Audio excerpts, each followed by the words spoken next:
Buenas tardes, hoy día vamos a hablar de lo que es fisiología cardíaca, ¿ya? Y el tema de hoy es gasto cardíaco, ¿ya? Yo soy Mario Martinelli, soy alumno de Ricardo Palma, algunos ya me deben conocer, otros no. Bueno, hablar de gasto cardíaco, simplemente es, el gasto cardíaco es la salida, en términos generales, es la salida que se le da del corazón hacia la aorta, ¿ya? Y qué es importante acá, los valores, ¿no? Lo que es en un varón va a ser 500, de 5.600 mililitros por minuto, ¿ya? Y es importante poner la palabra por minuto, porque eso es el gasto cardíaco. Y lo que es la mujer en 4.400 mililitros por minuto. ¿De qué depende el gasto cardíaco? Del retorno venoso. ¿Qué hace el retorno venoso? Es la cantidad total de sangre venosa que va a llegar al nivel del corazón. ¿Y de qué depende el retorno venoso? Del compliance venoso. ¿Qué es el compliance venoso? Es la capacidad que tiene las venas de poder almacenar sangre produciendo vasodilatación y la capacidad que tienen de poder contribuir al volumen total del sistema circulatorio produciendo vasoconstricción. Entonces el retorno venoso cuando se depende de lo que es la vasoconstricción venosa que va a producir una gran cantidad de sangre o un volumen que va a llegar al corazón y va a ser expulsado a nivel de la aorta. Si estamos hablando de gasto cardíaco es aorta. Si hablamos de un gasto pulmonar es simplemente la cantidad de sangre por minuto que sale por la arteria aorta. Ahora, algo importante que quiero recalcar acá es que ¿qué pasa si yo tengo cuando yo tengo poco gasto cardíaco a nivel del sistema, a un nivel, a lo que es este nivel periférico? Lo que va a producir es un aumento de la resistencia vascular periférica produciendo vasoconstricción. Ya, va a haber vasodilatación solo en dos órganos, corazón y lo que va a ser el cerebro. ¿Ya? Pero los demás órganos van a estar en un estado de vasoconstricción a nivel renal, a nivel hepático, a nivel de tejido gastrointestinal. Y si les preguntan cuál es el órgano que más va a sufrir una vasoconstricción por una disminución de gasto cardíaco por un shock de tipo hipovolémico, va a ser lo que es el riñón. Ya, el riñón más o menos está entre 1.200 mililitros que va a estar lo que es pasando el flujo sanguíneo a nivel del riñón. Por tanto, en un shock hipovolémico me puede llevar a una insuficiencia renal aguda tipo prerenal. ¿Ya? El gasto pulmonar, el gasto pulmonar es lo contrario.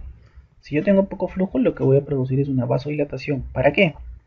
Para que en esas arteriolas la vasodilatación se va a ocasionar para que la poca sangre que va a llegar se esté más tiempo en contacto con lo que son los alvéolos y se pueda producir lo que es la oxigenación. ¿Ya? Eso es importante. Resistencia periférica, como les dije, la resistencia periférica viene más que todo para no perder la presión arterial. ¿Por qué? Porque la presión arterial, si ustedes recuerdan, es presión arterial es igual a gasto cardíaco por resistencia vascular periférica. Entonces, en simples ejemplos, si disminuye mi gasto cardíaco, ¿qué va a pasar? Va a aumentar mi resistencia vascular periférica. ¿Por qué? Para que me mantenga mi presión. ¿Ya? Mantener la presión es lo importante aquí. Si aumenta mi gasto cardíaco, ¿qué va a pasar? Va a disminuir mi resistencia vascular periférica para mantener presión. ¿Ya? Entonces casi, a veces, la mayoría de veces están en lo que es eh, en oposición, ¿no? Un simple ejemplo, si yo tengo taquicardia, lo que va a hacer es aumento del gasto cardíaco, ¿no es cierto? Taquicardia, aumento del gasto cardíaco, mi resistencia vascular periférica que va a haber, vasoconstricción, ¿ya? Vasoconstricción. Entonces, acá simplemente, ¿qué me dice? Al disminuir la resistencia vascular periférica, si me disminuye mi resistencia vascular periférica, estoy en relajación. Por lo tanto, es vasodilatación. las arteriolas aumentan el diámetro y hace que lo que les dije, que fluya más la sangre, y la poca sangre que se está oxigenando, la poca sangre que hay, va a haber mayor estancia en el tejido, por lo tanto va a haber una mayor oxigenación con el poco volumen que yo tengo. ¿Ya? Hablar un poco de lo que es ciclo cardíaco. En el ciclo cardíaco, recordar que lo vamos a tener lo que es fonografía, electrocardiografía, y acá lo que son volúmenes y presiones a nivel de lo que es ventriculares, volumen ventricular, ya, volumen auricular, ¿sí? Y las presiones. Ahora, importante acá hablar de sístole y diástole, ¿sí? Primer ruido está continuado de la sístole, segundo ruido en diástole, ¿ya? Importante también que el primer ruido que me acompaña en la sístole, y en la sístole tengo que ver lo que son las fases de la sístole: la contracción isovolumétrica, la eyección, ¿sí? Y la contracción isovolumétrica a nivel de los ventrículos, si se dan cuenta, el primer ruido es la... siempre hay que recordar que en sístole y en diástole siempre las válvulas van a estar, las 4 válvulas van a estar cerradas, luego se van a abrir por su cuenta, ¿no? Pero en sístole las 4 válvulas están cerradas, se produce el primer ruido, y el primer ruido es el cierre de las válvulas auriculoventriculares con la apertura de las válvulas sigmoideas, ¿ya? Luego de eso va a haber lo que es ese tiempo de espera entre el cierre y apertura. Va a haber una contracción isovolumétrica a nivel del ventrículo para que la eyección sea mucho mayor. La eyección es simplemente la salida del flujo sanguíneo hacia la aorta. Luego tenemos un segundo ruido que me va a dar inicio a la diástole. Yo tengo siempre las 4 válvulas cerradas, entonces hay cierre de la válvula aórtica, y hasta esperar lo que es la apertura de la válvula auriculoventricular va a haber lo que es la relajación isovolumétrica, ¿sí? Relajación isovolumétrica. Después de que está relajado, después de la relajación isovolumétrica va a haber lo que es la apertura de la válvula auriculoventricular. Entonces va a haber un llenado rápido, ¿sí? Un llenado rápido. Luego voy a tener lo que es la diastesis, ¿sí? Luego de eso voy a tener lo que es la contracción de la aurícula. Ya, importante la contracción auricular, o de la sístole auricular. De acá dice sístole auricular o contracción auricular, es porque cuando yo hablo del ciclo cardíaco también tenemos que recordar cosas como lo que es fracción de eyección. Fracción de eyección. ¿Y qué es fracción de eyección? Siempre tenemos que decir que esta fracción de eyección es un porcentaje, pero la fracción de eyección se va a dar entre el volumen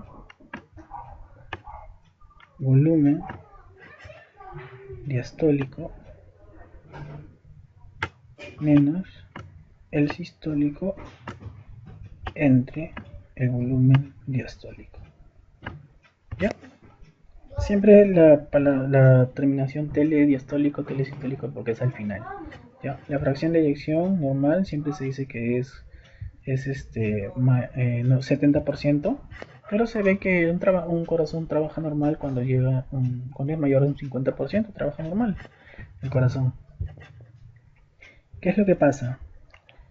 Si yo tengo un paciente que tiene 50% de fracción de eyección, 50% de fracción de eyección, ¿qué pasaría si no hubiera si tuviera problemas con lo que es la contracción auricular?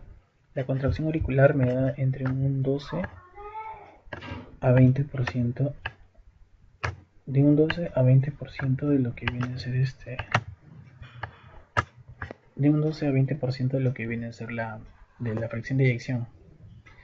A este paciente que tiene 50, si yo le quito menos 12, viene a ser 38.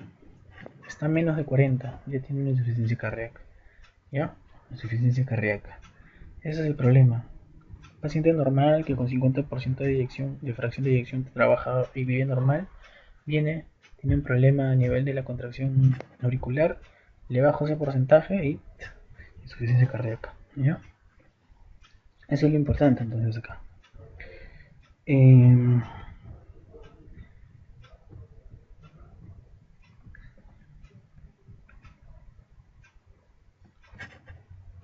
Entonces, acordarse que tengo acá las fases que son relajación isovolumétrica, llenado rápido, el llenado propio de la aurícula y la contracción auricular. ¿Qué más importante acá? Acordarse ya. Acordarse que justo el primer ruido, el inicio del primer ruido va a chocar con lo que es la onda R.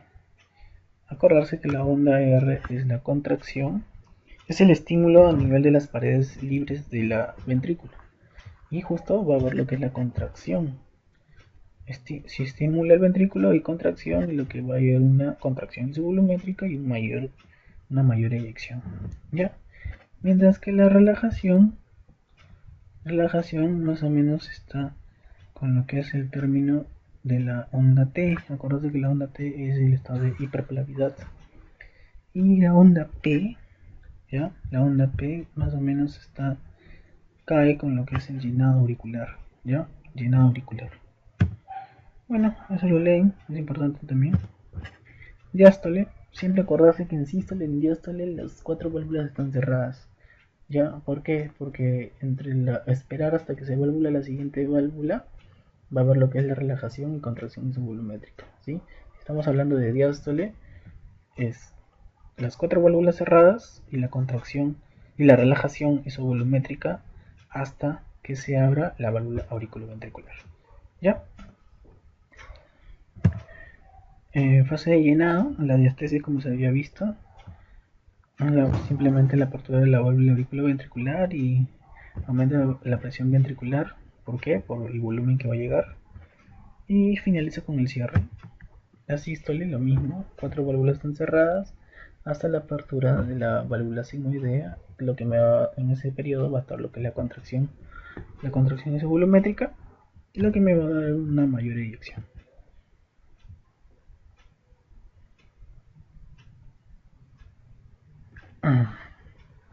Ahora, esto, primer momento, segundo momento.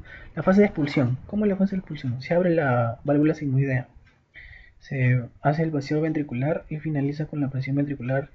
Inicia la presión ventricular cae bruscamente, y hay que recordar que en el ventrículo, imaginen que este es el ventrículo, llega sangre, ¿no es cierto? Llega sangre, se llena de sangre y sale una fracción de sangre. Ahora, toda la sangre del ventrículo no sale. Nunca va a haber un 100% de salida de flujo ventricular. Esa es la fracción de eyección. Es del 100% que llega al ventrículo, solamente sale el 70%. Si sale más, en buena hora, pero lo normal es 70%. ¿Ya?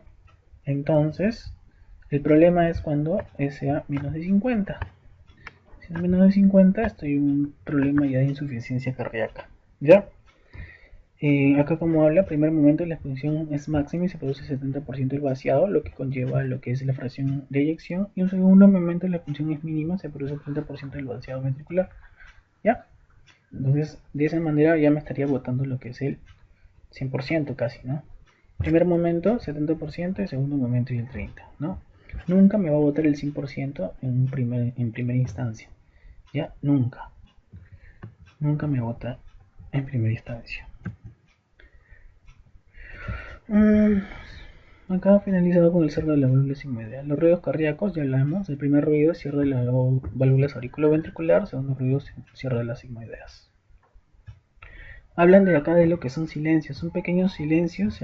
Se habla de que un primer y segundo ruido, entre el primer y segundo ruido, lo que conlleva lo que es la sístole.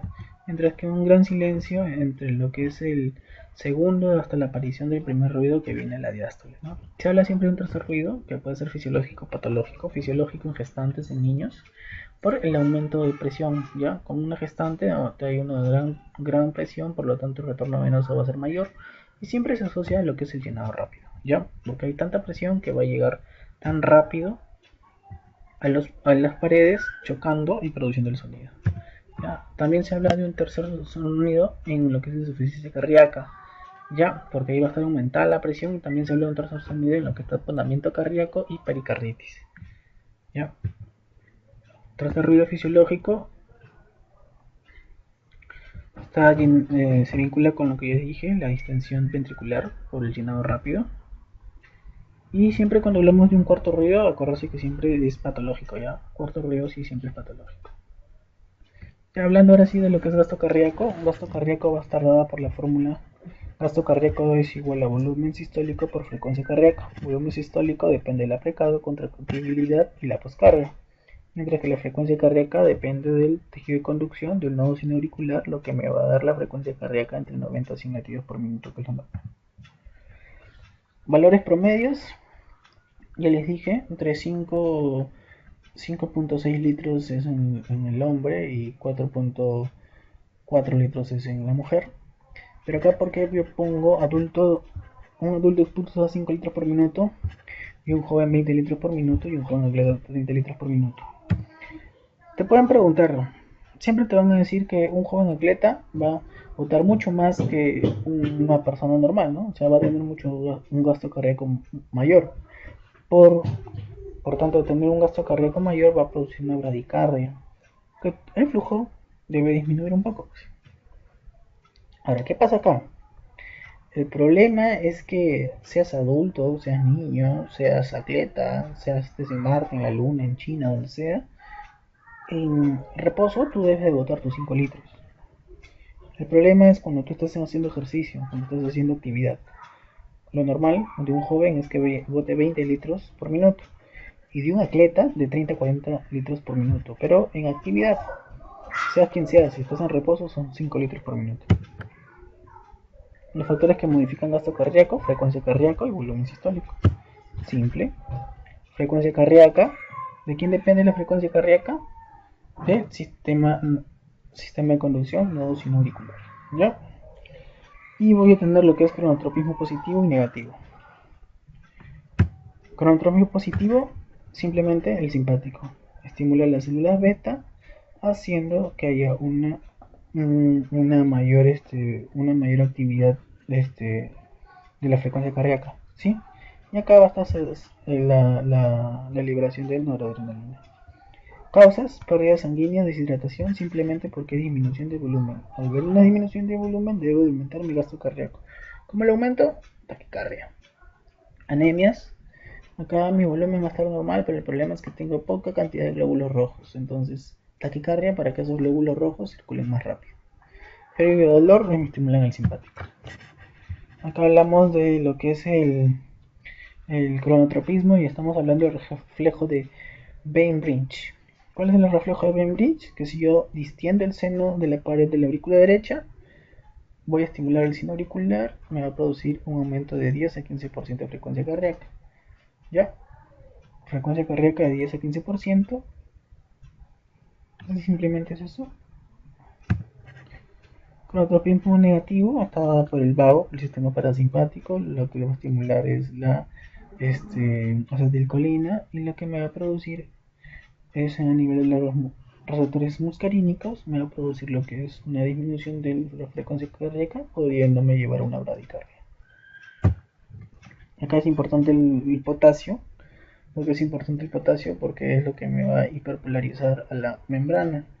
Entonces, si me hiperpolarizo la membrana cardíaca, voy a llevarlo a bradicardia. Puedo llegar hasta 20 latidos por minuto, que me puede dar un paro. Entonces, si tú quieres matar a alguien, dale potasio. Lo vas a matar produciéndole un paro. Causas: medicamentos, deportistas produce bradicardia. ¿Por qué? Por el alto gasto cardíaco que tiene de 30 a 40 litros por minuto. Hipotermias también. Ya. Y vamos a hablar de lo que es volumen cardíaco, pero vamos a descansar un ratito.